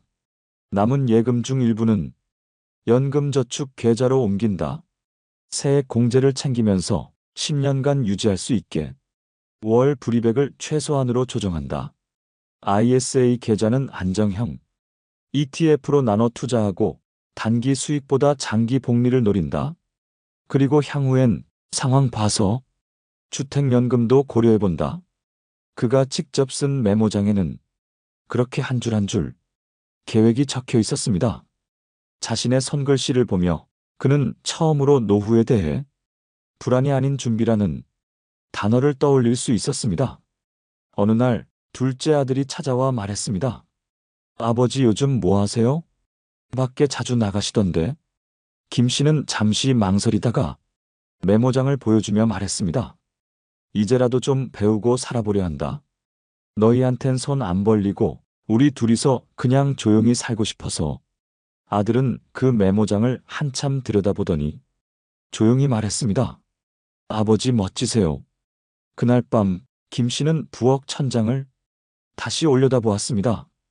곰팡이 자국은 그대로였지만 이번엔 어쩐지 그 얼룩조차도 달리 보였습니다. 마치 자신의 인생이 다시 천천히 그러나 단단하게 변화하고 있다는 것을 알려주는 신호처럼 느껴졌습니다. 여러분 어떠시나요? 위의 사례는 정말 비참하고 서글픈 인생 아닌가요? 하지만 지금부터 소개해드리는 사례는 정반대의 선택으로 행복한 노후를 보내고 있는 분을 소개해드리겠습니다. 이분의 이름은 윤창렬 씨, 현재 68세. 서울 마포구 연남동에 25년 된 아파트에 아내와 둘이 살고 있습니다. 아파트는 오래됐지만 관리가 잘 되어 있고 집 안 구석구석엔 손이 많이 간 흔적이 느껴졌습니다. 거실 한쪽 벽면에는 책장이 가득 차 있었고 그 옆 탁자 위에는 2025 대한민국 시니어 재무설계 가이드북이라는 책이 가지런히 놓여 있었습니다. 윤 씨는 대기업 출신도 아니고 공무원도 아니었습니다. 30년간 중소제조업체의 회계팀장으로 일했고 퇴직 당시 연봉은 4,500만 원 남짓, 퇴직금은 1억 8천만 원, 국민연금은 월 82만 원 수준이었습니다. 누가 봐도 평범한 은퇴자였습니다. 그런데 그는 달랐습니다. 저는 53살 때부터 연금저축펀드를 시작했어요. 퇴직금은 IRP로 넘기고 남은 자산은 ISA에 분산했죠. 그때는 사실 뭘 많이 알았던 건 아니고 그냥 불안했어요. 그게 전부였습니다. 윤 씨는 회계팀에서 일하며 수많은 사내 임원들의 퇴직 과정을 지켜봤습니다. 퇴직금을 모두 부동산 투자에 넣었다가 유동성 부족으로 고통받는 상무, 자녀 유학비로 수억 원을 지출하고 빈 통장만 남은 이사, 그리고 퇴직 후 사무실을 차렸다가 몇 년 못 가 문 닫은 부장까지. 그걸 너무 많이 봐서 그런지 나는 안 그래야겠다. 그 생각 하나로 준비한 거죠. 그는 50대 초반부터 작은 금액이지만 매달 연금저축에 불입했습니다. 당시에는 주변에서도 그 나이에 그걸 왜 하냐는 말도 들었지만 그는 매달 30만 원, 40만 원씩 꾸준히 쌓았습니다. 소득공제 혜택이 주어지는 것도 몰랐지만 불입 내역을 보고 회계적으로 장점이 많다는 걸 직감했다고 합니다. 퇴직 후 그는 퇴직금의 70%를 IRP 계좌로 이동시켰고 이 중 일부는 채권형 펀드, 일부는 글로벌 배당 ETF에 분산했습니다. 나머지 금액은 ISA 계좌에 넣어 단기성과 장기성 자산을 적절히 배치했죠. 중요한 건 돈이 통제 가능한 속도로 늘어났다는 거예요. 무리하지 않고 조급해하지 않고 매달 흐름이 생기도록 구조를 짰어요. 그 결과 68세인 현재 윤 씨는 매달 국민연금 82만 원에 더해 연금저축과 IRP 계좌에서 총 180만 원가량의 현금 흐름을 받고 있습니다. ISA에서 발생하는 수익은 매년 300만 원 내외로 필요할 때마다 여행비로 활용하고 있죠. 물론 윤 씨도 돈이 부족하다고 느낄 때가 있습니다. 하지만 그는 불안하지 않다고 말합니다. 제 자산은 제가 통제할 수 있어요. 그게 큰 차이입니다. 예금만 있었으면 아마 지금쯤 통장 잔고만 들여다보고 있었겠죠. 윤 씨의 삶이 특별한 건 자산의 크기가 아니라 구조였습니다. 그는 돈이 어디에서 언제 들어오는지 알고 있었고 그에 따라 생활비를 계획했고 소비를 제한하지도 않았습니다. 여행을 좋아하는 부부는 매년 봄이면 전국 벚꽃 명소를 찾아 3일에서 4일간 짧은 여행을 떠났고 손주 생일이 다가오면 조용히 10만 원짜리 책 선물과 편지를 보냈습니다. 크게 쓰진 않아요. 대신 꾸준하게 쓸 수 있도록 설계한 거죠. 윤 씨가 강조한 건 꾸준함이었습니다.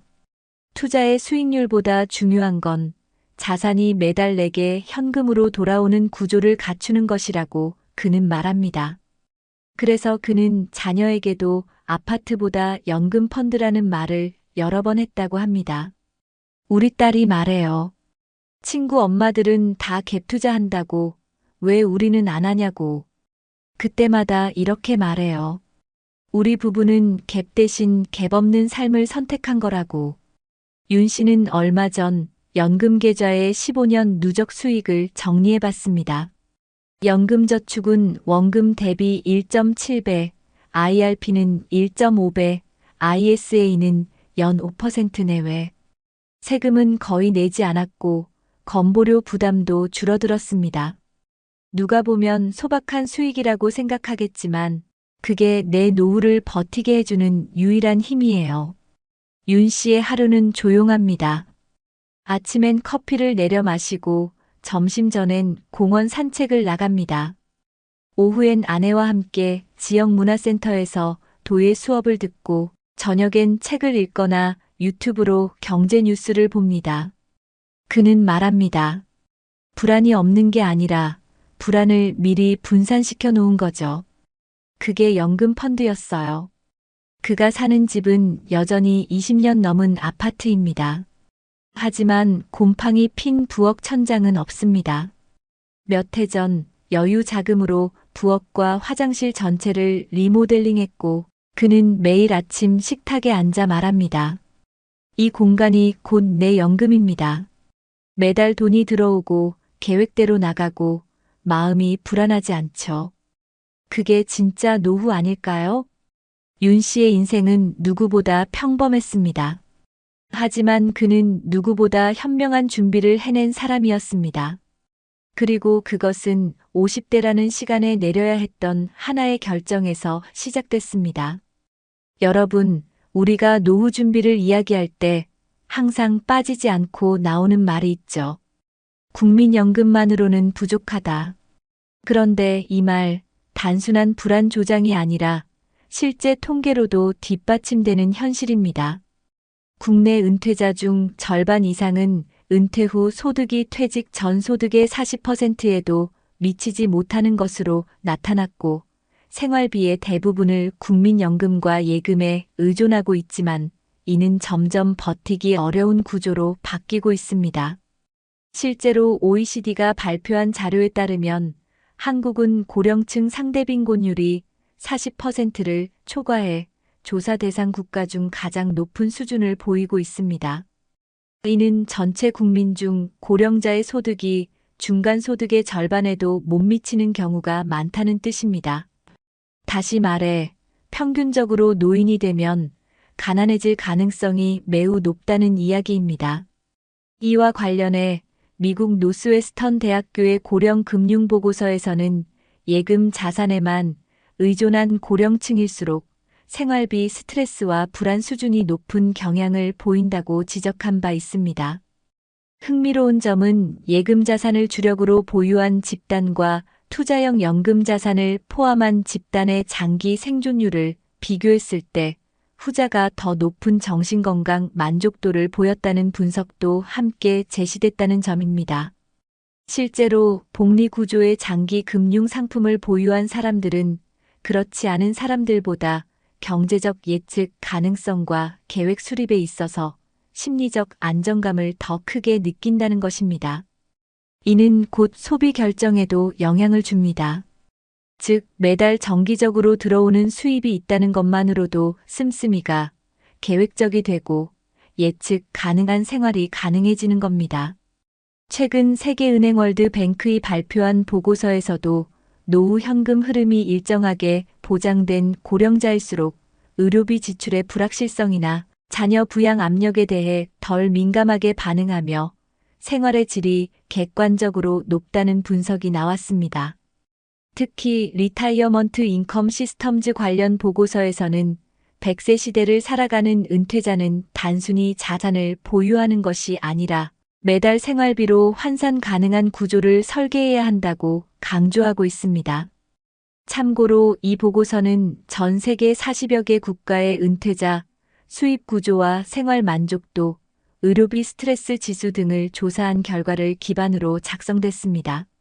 이 보고서에 따르면 은퇴자들이 가장 크게 스트레스를 느끼는 요인 중 하나는 미래 자산 고갈에 대한 공포이며, 이는 자산의 크기보다 자산의 흐름 구조와 훨씬 더 관련성이 높다는 결론이 나왔습니다. 연금 펀드나 IRP, ISA와 같은 금융 상품의 강점은 바로 여기에 있습니다. 단순히 자산을 묶어두는 것이 아니라 일정한 간격으로 현금 흐름을 만드는 구조라는 점이죠. 그런데 문제는 이런 구조를 늦게 시작할수록 복리의 효과는 줄고 세제 혜택도 제한된다는 점입니다. 해외에서도 50대 이후 연금계좌 진입자는 소득 공제율은 낮지만 운용 전략에 따라 안정적인 생활이 가능하다는 연구들이 존재합니다. 특히 미국의 엘더 퍼넨셜 플래닝 보고서에서는 50대 이후 연금 펀드를 시작한 은퇴자들 중 복리 수익률이 연평균 5% 이상 유지된 경우 25년 이상의 생활 안정성을 확보했다고 분석한 바 있습니다. 이는 앞서 소개한 윤창열 씨와 같은 사례가 이론이 아니라 실천 가능한 전략이라는 걸 보여주는 좋은 근거입니다. 더불어 연금 펀드를 포함한 세제 혜택형 계좌의 또 다른 장점은 세금, 특히 금융소득 종합과세와 건강보험료 부담을 줄일 수 있다는 것입니다. 미국, 독일, 캐나다 등 주요 국가들도 공통적으로 은퇴자에게 과도한 세금과 의료비 부담이 장기 빈곤을 초래한다는 점에 주목하며 세제우대 계좌 활성화를 통한 고령층 소득 보전 전략을 간주하고 있습니다. 특히 고령화 속도가 빠른 한국과 일본, 이탈리아는 이런 구조를 복제할 수 있는 환경이 잘 갖춰져 있다는 분석도 병행됩니다. 정리하자면 지금 50대인 분들은 앞으로 최소 30년을 더 살아갈 가능성이 큽니다.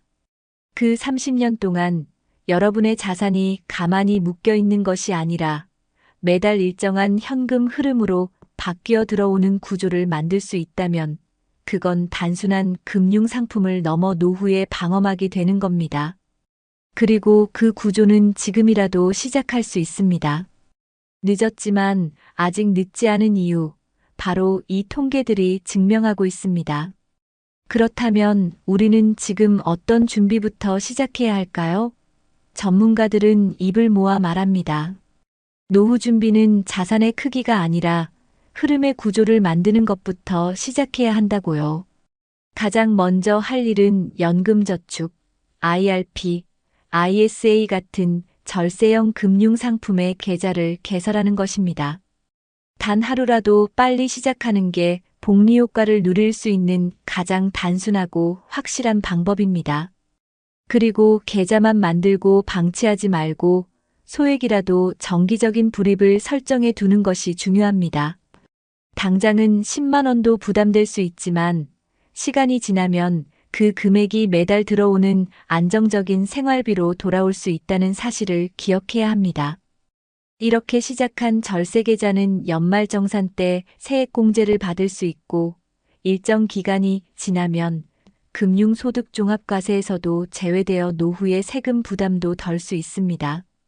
특히 지역가입자로 전환된 후 건강보험료가 부담이 되는 분들에게는 금융자산을 절세계좌로 옮겨 놓는 것만으로도 건보료 산정 기준이 달라져 큰 효과를 볼 수 있습니다. 전문가들은 지금 50대라면 계좌만 잘 활용해도 월 생활비의 최소 20%에서 30%는 보전할 수 있다고 조언합니다. 그리고 이러한 금융적 조치 외에도 지금 거주 중인 주택이나 자산 구조를 점검해 보는 것도 매우 중요합니다. 예를 들어 자녀가 모두 독립하고 방이 많은 아파트에 혼자 혹은 부부만 살고 있다면 해당 부동산을 처분하거나 줄이고 그 자산을 유동화하는 방법도 있습니다. 서울시에서는 실제로 어르신 맞춤형 주거 전환 지원 사업을 시행하고 있는데 일정 기준 이상의 고령자들에게 이사비와 중개비를 지원하며 보다 관리가 쉬운 소형 임대주택으로 옮길 수 있도록 돕고 있습니다. 또 일부 지자체에서는 실버 금융 상담소를 운영해 고령자 대상 자산관리 상담 서비스를 무료로 제공하고 있습니다. 예컨대 광주광역시는 시니어 금융건강 클리닉 프로그램을 통해 연금, 절세, 부채, 구조조정 등 전반적인 금융 솔루션을 안내하고 있고 대전시도 노인 금융안심 상담소를 통해 고령자 금융사기 예방 교육 및 실질적인 금융 상담을 정기적으로 운영하고 있습니다.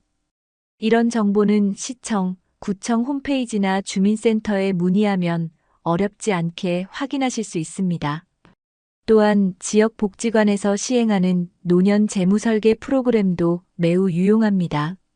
전국적으로 확산되고 있는 이 프로그램은 고령자 맞춤형으로 구성되어 있으며 국민연금공단 및 한국재무설계협회 등의 협력으로 운영되기 때문에 실질적인 투자 연금, 세금 전략을 배울 수 있습니다. 해외 사례도 참고해 볼 만합니다. 일본은 고령화 속도가 빠른 국가답게 노후 자산 흐름 관리 제도를 도입해 고령자가 금융기관에 자산 운용 계획서를 제출하고 그에 따라 금융기관이 맞춤형 상품을 제공하는 시스템을 운영 중입니다. 이는 고령자의 충동적 투자나 사기를 막기 위한 제도이기도 하며 한국도 최근 일부 은행에서 유사한 맞춤형 고령자 자산관리 서비스 도입을 검토하고 있습니다. 미국은 SECUR이 액트 2.0이라는 법을 통해 50세 이상 고령자에게 연금 계좌 추가 납입 한도를 확대하고 복리 운용의 장기 효과를 누릴 수 있도록 제도를 개선했습니다. 특히 60대 이상 고령자에겐 기본 납입 한도 외에도 추가 적립 캐치 마이너스업 컨트러뷰션 기회를 제공하고 있어 늦게 시작해도 일정 수준 이상의 연금 수익을 만들 수 있도록 장려하고 있습니다. 캐나다는 정부가 운영하는 레지스터드 리타이어먼트 인컴 펀드 RRIF 제도를 통해 고령자에게 세금이 연기된 계좌 운용 혜택을 주며 일정 기간 이후 연금처럼 인출의 생활비로 활용할 수 있도록 설계했습니다. 이러한 해외 사례는 모두 노후에 필요한 것은 자산의 액수가 아니라 매달 현금 흐름이 들어오는 시스템이라는 철학을 기반으로 하고 있습니다. 다시 말해 지금이라도 여러분이 할 수 있는 가장 현실적인 방법은 바로 흐름을 만드는 작은 행동을 시작하는 것입니다. 계좌를 만들고 한 달 10만 원씩이라도 불입하고 지자체에서 운영하는 상담을 받아보고 살고 있는 지역의 재무 프로그램에 한번 참여해 보는 것. 이 모든 것이 지금 여러분의 노후를 바꾸는 첫걸음이 될 수 있습니다. 돈이 떠나간 자리엔 후회가 남고 작은 준비가 남긴 자리엔 평온이 깃든다. 여러분 기억하시나요? 곰팡이 낀 천장을 바라보며 왜 그땐 몰랐을까 하고 후회했던 김상국 씨의 이야기. 퇴직금 5억 원이 3년 만에 사라지고 통장 잔고를 보는 게 두려워졌던 그분의 현실은 어쩌면 지금 이 영상을 보고 계신 누군가의 미래일 수도 있습니다. 반면 작게 시작했지만 꾸준히 준비했던 윤창열 씨는 매달 들어오는 연금 흐름 속에서 손주에게 책을 선물하고 아내와 도자기를 빚으며 오늘 하루를 온전히 누리는 삶을 살고 있었습니다. 그 둘의 차이는 가진 돈이 많고 적음이 아니었습니다. 단지 준비의 방향이 달랐을 뿐이었습니다. 지금 이 순간 여러분은 어떤 선택을 하고 계신가요? 혹시 이제 와서 뭘 해? 라는 마음으로 지금의 불안을 외면하고 있지는 않으신가요? 하지만 늦지 않았습니다. 50대, 60대, 70대라 해도 지금부터라도 작게라도 시작한다면 우리는 얼마든지 흐름 있는 노후를 설계할 수 있습니다. 노년의 삶이 가난과 불안이 아닌 작은 여유와 따뜻한 안정으로 채워지길 바란다면 우리는 오늘 바로 이 자리에서 행동해야 합니다. 하루라도 빨리 계좌를 만들고 한 달에 10만 원이라도 저축하고 동네 복지관 프로그램 하나라도 찾아가 보세요. 그 작은 발걸음이 몇 년 뒤 여러분의 삶을 완전히 바꿔놓을 수 있습니다. 이 영상이 끝나고 다시 조용한 집으로 돌아가더라도 여러분 마음속에는 오늘 이 이야기가 작은 불씨로 남았으면 좋겠습니다. 그 불씨가 여러분의 노후를 따뜻하게 데워주는 등불이 되길 바라며 저는 또 다음 영상에서 더 깊은 이야기로 찾아뵙겠습니다. 건강하게 그리고 존엄하게 여러분의 노년이 누구보다 빛나길 진심으로 응원합니다.